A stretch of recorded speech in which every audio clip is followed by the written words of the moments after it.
Hold on, Hey, Ryan, have why it. don't you pull up Amazon's margins real quick?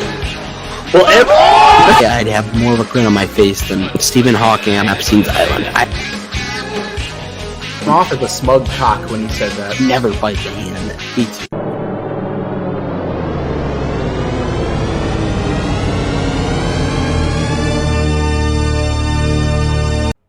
Dissector, you are an idiot. Man, that never gets old. Hello, everybody. Welcome back. It's Sunday. It's 12 o'clock Eastern. And every Sunday at 12 o'clock Eastern, you don't see Jeremy. You don't see Kevin. You don't see Graham. You don't see any of these big finance YouTubers going on, sharing their buys, sells, and dividends every single week. That's not real man stuff. Fiscal, what are they probably doing? People who aren't, aren't Sunday at 12 o'clock, who maybe be hungover right now. What are they doing? Hair of the dog, my man. They're having some brewskis, Yeah, trying to recover, maybe rolling a J, not good stuff. bacon and bacon. Not good stuff. Yep. But where real men come on Sundays, the Cash Flow Kings Weekly Recap, which is the 100%. second best place to be every week after the Cash Flow Kings Live every Saturday, 8 p.m. Eastern. And if you guys haven't already, check out our most recent live with Echoes from Above. It was probably our most entertaining. We went an hour and a half straight up entertainment from second one to 1.3. So very exciting stuff. But Fiscal, would you like to start us off as per usual with some of your buys, sells, and dividends for this week? I know. Big week for me. I have a couple buys, 3 dividends. I mean, what a week, right? So I started the week off by buying 300 shares of Grab Holdings. Now, Grab. So this is like the Southeast Asian Uber. They're in they're headquartered in Singapore. They serve Singapore, the Philippines, I think Malaysia, Indonesia. There's probably a couple other countries. Thailand. So kind of like the emerging markets, and they are everywhere. I mean, I've been to the Philippines a few times, and I've used them many times while I've been there. They basically in one app have like Uber Eats and like all the delivery stuff, and they even have like a section where you can order like a motorbike to ride on instead of a car if you want to like have like a cheaper option and stuff. It's really cool, works really well. As of now, it actually can take American credit cards again. There were some issues where they couldn't because of like different like security processing levels or something being used, different protocols being used for the processing in other countries versus what we use here in the US. Like they were a step behind or something. Mhm. But now that works, it's so awesome and convenient. I absolutely love using this app. And Great ticker too. yeah, and the markets they're in are emerging markets, right? Yeah. So if you China. pull up, well, actually, they're in Not- Asia but aren't in China, and I Okay. think that's an advantage. Hmm. Because a lot of people have a lot of fear about China right now. But if you look at each of the countries that they're in, by the way, these are countries with pretty big populations. These are not like the Philippines and Indonesia stuff. These are countries with hundreds of millions of potential customers, right? Like these are not like tiny like countries with no people. But if you pull up their like their per capita GDP and like the chart of like how it's grown over the years, all of them are experiencing a lot of growth in the last like couple decades in their per capita GDP.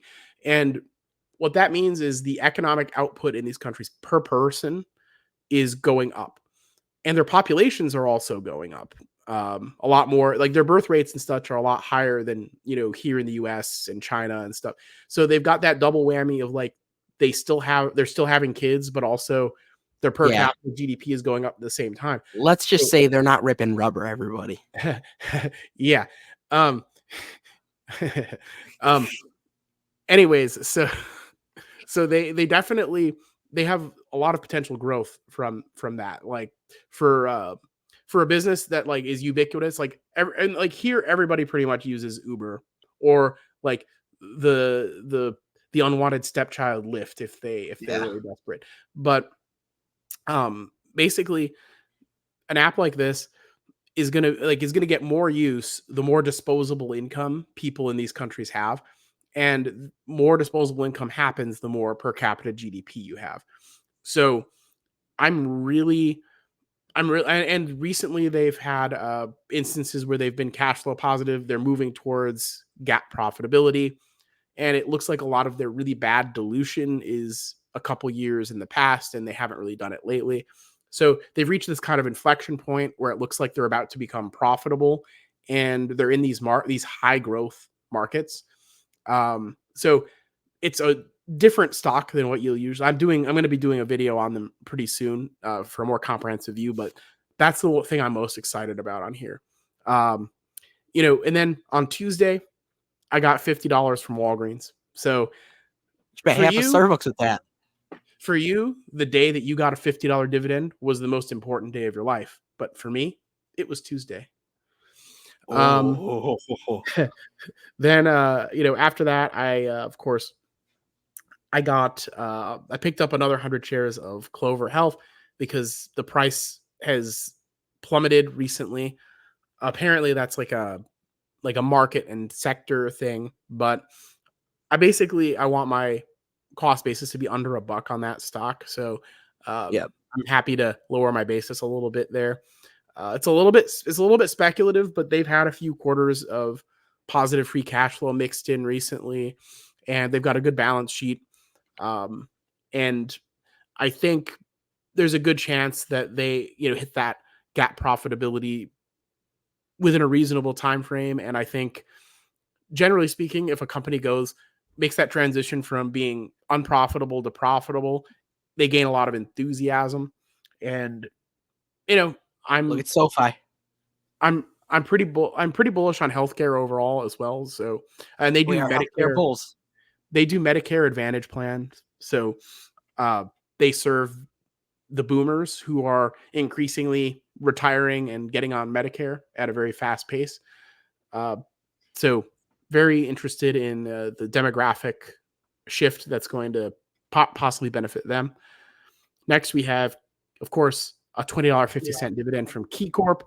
Not the most impressive dividend I've ever gotten, but nonetheless, I will take that money and keep it. Is that the in same my Key account. Corp from KeyBank? Yeah, right. They're Okay, the holding company of Key Bank. Cool. They're a regional bank. Ultimately, I think I want out of this stock at some point. I'm not too enthusiastic about it. Regional banks showed some weakness recently, and clearly, I think the quality of regional bank stocks in the U.S. may have been overestimated, and yeah, I'm possibly looking at making an exit on Key Corp sometime in the near future. I And just you think know what that company you could put the money into? well, that's what I'm considering. You know Also, what company you could put it into, though? what?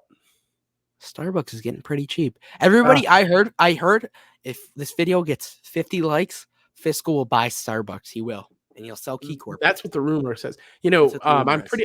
I'm kind of closing in on 2,000 subs, and I'll have to buy $1,000 of something, and you guys get to choose. So just keep that in mind. Every Indeed. 1,000 subscribers I get, I have to buy more stocks, Haha. and my viewers have to choose them for me. So it's a Yep. big responsibility. Now, last but not least, I got my monthly dividend from Horizon Technology Finance. This is a business development company. They focus more on like tech startups and stuff. And they do a really good job of just spitting dividends and special dividends and stuff on their shareholders. Their valuation isn't too bad, pretty close to their book value. Overall, it's an investment I'm pretty happy with, and I'm more than likely looking to just hold on to that one for the foreseeable future. All right. Well, Fiscal for me this week was pretty interesting. Stocks they're going down again. It's an interesting time to be an investor, to say the least. I'll start off with my buys, because if you guys didn't know on the channel, March is a big month for dividends. That's why we want to subscribe, turn on notifications, all that good stuff here. But to start off this week, I only had 2 different buys or transactions in my portfolio. To start off, I put $50 into Starbucks at $91.25. Decent price for that. Starbucks is trading near $90. If it goes below $90 around that range, let's just say we're loading the deck, everybody. We're getting very close to loading the deck on Starbucks. Very appealing price wise. And then, of course, I bought 2 shares of Vici at $28.72. Pretty really solid price actually there for Vici.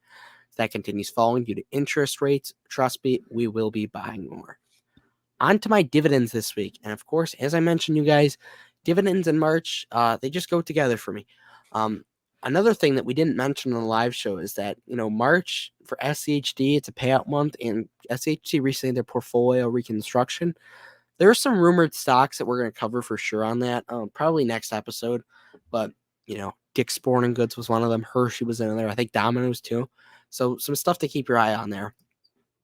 As for my dividends this week, to start off on Friday, I got $5.31 from McDonald's, $2.18 from NextEra Energy, $4.30 from Realty Income. I reinvested all of those. Then I got $4.57 from Microsoft, stock ticker MSFT. I reinvested that. So overall, some pretty solid dividends. I also got some more this week. I lied. It was a big week for dividends, everybody. Whoa. I lied. The party's just begun. I got $7.92 from Target. That's a bigger one. Reinvested that.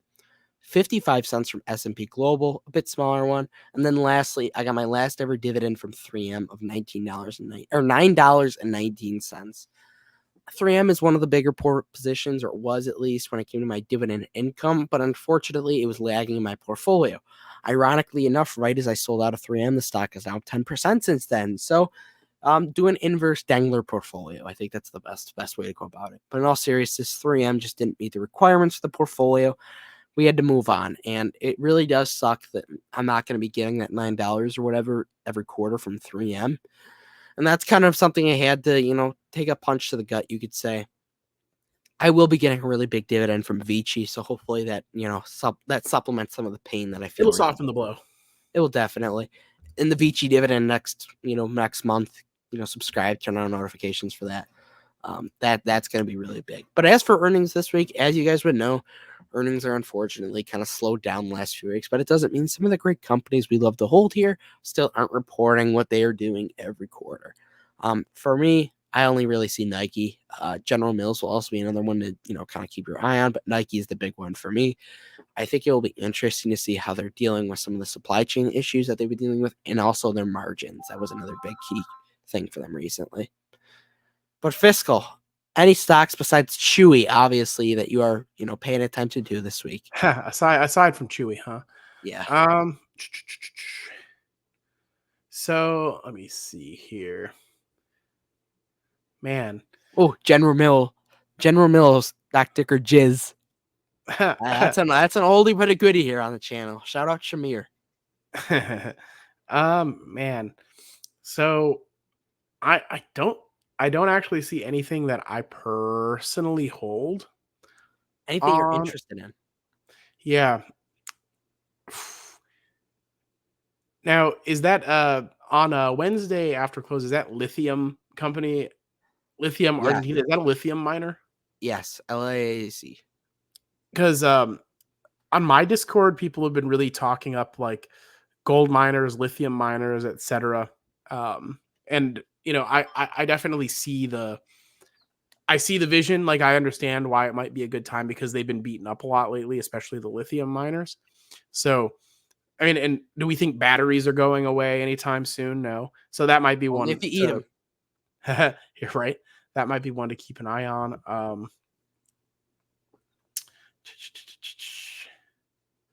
It's unfortunate. There's not a lot of good companies anymore. It's not that time of the year. I know. A lot of. So we got to up the buy, sells, and dividends. I mean, I guess FedEx might be interesting just for some like general economic stuff. Yeah. Like if FedEx is doing really poorly or really well, it could tell us some things about the broader situation.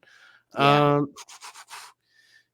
But yeah, like honestly, I'm not too enthusiastic about a lot of the other companies that are reporting this week. So boring week for earnings, everybody. We apologize, but Nike's the one that I'll definitely be keeping my eye on.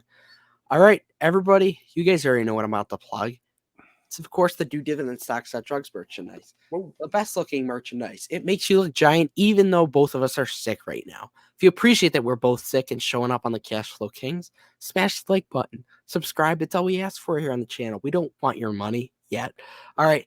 Thank you all so much for watching. Smash the like button, subscribe, Do Dividend Stocks Drugs, and of course, remember, cash flow Flow is king. king. Oh, yeah. Dissector, you are an idiot.